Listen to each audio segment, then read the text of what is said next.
story about the most famous transgender woman from Stonewall, Sylvia. Sylvia was a user. Sylvia was my transgender mother. And the reason why my time with Sylvia was cut short was because in 1971, I think she referenced that year, my mother was busy fighting demons, fighting white lesbians and gays, fighting the police, fighting homelessness. She was fighting.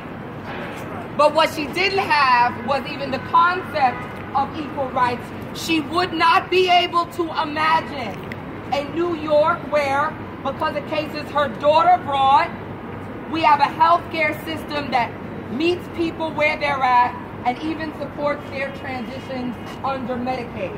Nan's presence here, with Nan being run by the Reverend Al Sharpton, who was mentored by my grandfather, Edward Carter, from one of those neighborhoods in Fort Greene, under the Brooklyn Bridge, forgotten, where drug use is concerned, where the poor are concerned. So thank you, Nan, for being here to back Star up. We appreciate it.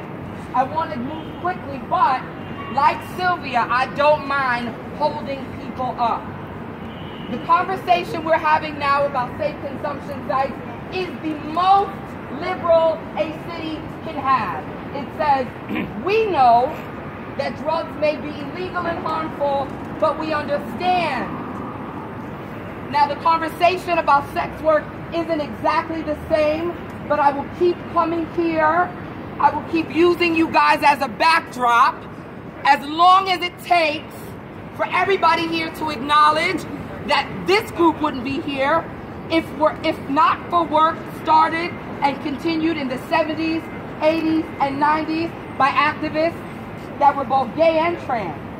But this group certainly would not be here if New York did not make the leaps and bounds it has in terms of health care.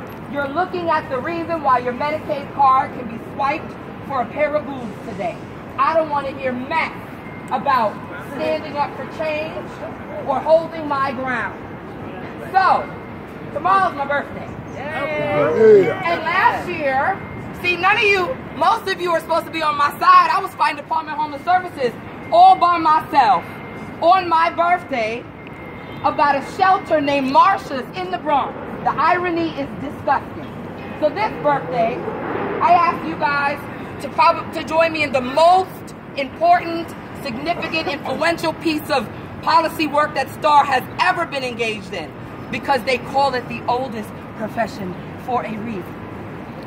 So, I'm going to demo bomb you guys today and give it back up again, but ask you guys, starting today, going into tomorrow, share all of STAR's policy pieces around safer decriminalizing sex work. And before I let you guys go, I will leave you guys with our sort of demands or bullets.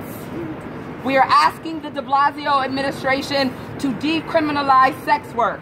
Much of this conversation was spent talking about the police. I'm sorry, I got out of my bag real quick again. I gotta go back. So, gays used to be arrested for having sex. Sex workers and those who pay them are arrested for having sex. It does not make sense that gay men, I'll rap when I feel like it, when the spirit gets out of me, about 2 minutes.